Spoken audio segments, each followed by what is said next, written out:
तुम्हारी अपनी पैंट में सुराख है, तुम दूसरों की इज्जत कहाँ बचाते फिर रहे हो। आप क्या बोलोगे, इमी भाई मैं आपके जलसे में आकर ना मैंने बहुत देर तक नाचा था। इमी भाई मैं ट्विटर पे हर ट्रेंड फॉलो करता था। इमी भाई जब आप गिरफ्तार हुए थे ना, मैं जमान पार्क आ गया था, मुझे नौकरी दे दो। आपको नौकरी मिल जाएगी। आप अपने स्किल्स डेवलपमेंट पे कितना काम कर रहे हो। आप एक चेकलिस्ट बनाओ और उस पर टिक या क्रॉस मारना। क्या तुम्हारे पास कोई जॉब है? क्या तुम्हारा कोई बिजनेस है? क्या तुम कोई सर्विस प्रोवाइड कर सकते हो? क्या तुम किसी आर्ट में बेहतरीन हो? मान लो यहाँ गूगल आ गया, मान लो यहाँ पर बड़ी बड़ी एयरलाइंस आ गई। वो यहाँ आने के बाद क्या तुम्हें अच्छी तकरीर करने पर उठाएंगे? क्या यहाँ पर तुम्हें अच्छा धरना देने पर उठाएंगे? क्या यहाँ पर तुम्हें अच्छा प्रोटेस्ट करने पर उठाएंगे? या वो यहाँ पर तुम्हारी काबिलियत पर तुम्हें उठाएंगे? अगर तुम्हारे पास कोई काबिलियत नहीं है, अगर तुम कोई भी हुनर हासिल नहीं कर रहे हो, अगर तुम अपनी एजुकेशन में डिस्टिंक्शन नहीं रखते, अगर तुम मॉडर्न एजुकेशन हासिल नहीं कर रहे हो, अगर तुम्हें मॉडर्न डे की चीजें नहीं आती, सो इनकलाब आ जाए, बल्कि हकीकत वाले फरिश्ते भी आकर यहाँ पर बैठ जाए ना, तो तुम्हारी जिंदगी में इतना सा भी फर्क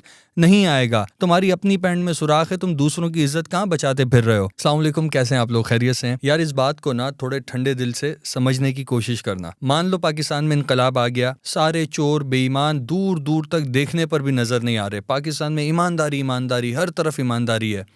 उससे तुम्हें क्या फ़ायदा होगा?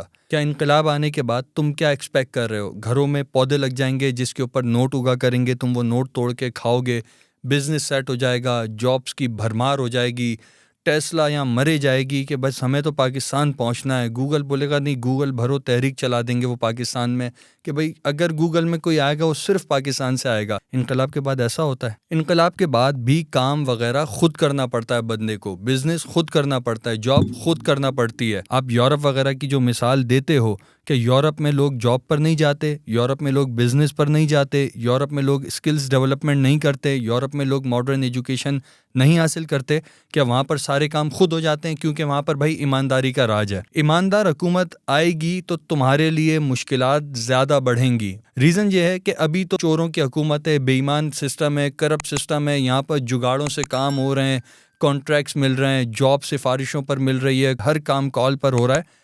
ईमानदार सेटअप आ गया।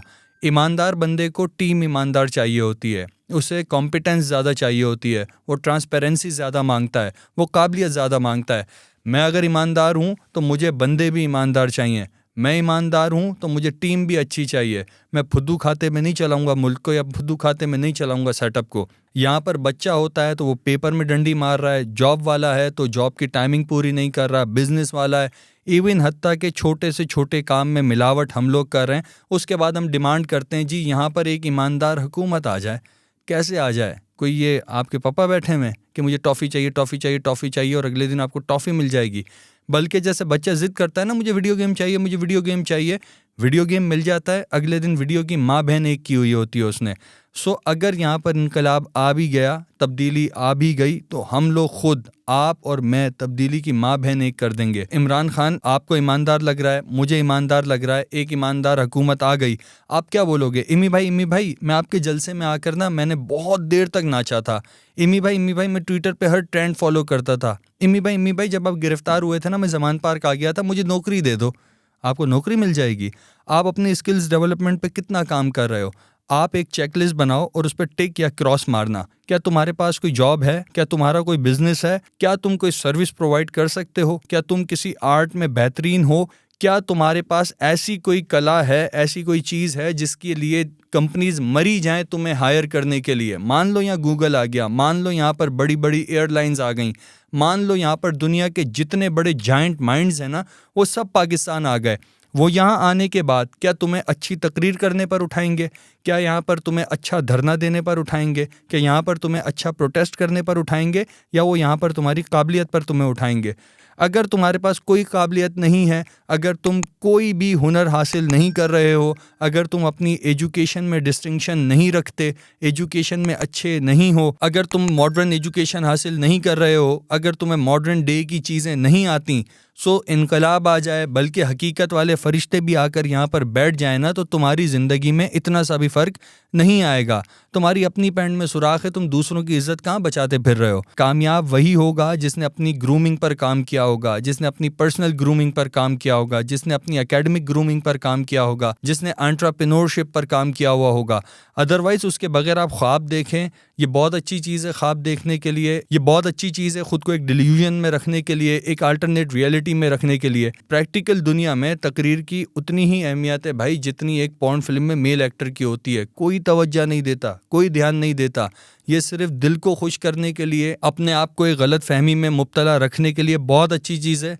किए जाओ, करते जाओ, लेकिन जो बातें तुमसे अभी डिस्कस की हैं अगर तुम उस पर काम नहीं कर रहे, सो अगर तुम शादीशुदा हो तुम अपने बीवी बच्चों के लिए अजाब हो, अगर तुम शादीशुदा नहीं हो अपने माँ बाप के लिए अजाब हो, इन दोनों की तुम्हें परवाह नहीं है तुम अपने लिए अजाब हो, अगर तुम्हें अपनी भी परवाह नहीं है तो तुम सोसाइटी के लिए अजाब हो। सो इस सब के साथ साथ नो मैटर व्हाट आपकी पॉलिटिकल एफिलिएशंस क्या क्या हैं, आपकी मजहबी एफिलिएशंस क्या क्या हैं, कोई भी सियासी लीडर हो, कोई भी मजहबी लीडर हो, वो आपको जॉब का वादा इस सूरत में करेगा कि आपको कुछ आता हो। मिसाल के तौर पे मैंने बोला कि भाई मैं एक सिस्टम खोल रहा हूँ, मैं एक सॉफ्टवेयर हाउस बना रहा हूँ, इस सॉफ्टवेयर हाउस के अंदर मैं 1000 नौकरियाँ दूंगा। 1000 नौकरियां सॉफ्टवेयर हाउस में मैं किसको दूंगा? मैं उनको दूंगा जो मेरे सॉफ्टवेयर हाउस की रिक्वायरमेंट्स पर पूरा उतरते हों, मेरी रिक्वायर्ड क्वालिफिकेशन पर पूरा उतरते हों। सो अगर आपका लीडर आपको ये बताता है कि वो एक शफाफ सिस्टम लाएगा जिसके अंदर ढेर सारी नौकरियां होंगी, सो नौकरियां उनको मिलेंगी जो उन क्वालिफिकेशंस पर पूरा उतरेंगे। अदरवाइज आपको आज जिस हुक्मरान के लिए आप मरे जा रहे हो, कल आप उसको मारने पर दौड़ोगे। वही करोगे जो सैयद अहमद शहीद के साथ हुआ था। बालाकोट आ गए, बालाकोट वालों ने उनको बुलाया, फिर बाद में उनसे खुद ही तंग हो गए, इसलिए उन्हें सूट ही नहीं किया। सो आपका लीडर आपको सूट उस वक्त करेगा जब आपको कुछ आता होगा। अदरवाइज शाबाश शाबाश शाबाश और वाह वाह वाह और जिए फलाना आपकी ज़िंदगी का यही गोल था, यही गोल रह जाएगा। नो मैटर व्हाट, ईमानदार हुकूमत कर रहा है या बेईमान हुकूमत कर रहा है। वंस अगेन बेईमानी के सेटअप में तो फिर कोई ना कोई जुगाड़ लगाकर इधर उधर से आप अपना रास्ता बना रहे हो। ईमानदार सेटअप में ये सारे खांचे बंद हो जाएंगे। आप अगर ईमानदार सेटअप चाहते हो मुल्क के अंदर, सो अपने आप को ईमानदारी वाले सांचे में लेकर आओ।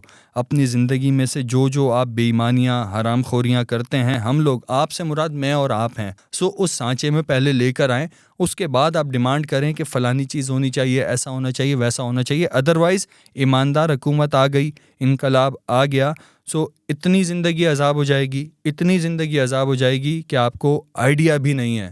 इस चीज़ के बारे में थोड़ा ठंडे दिल से सोचना। Think about it.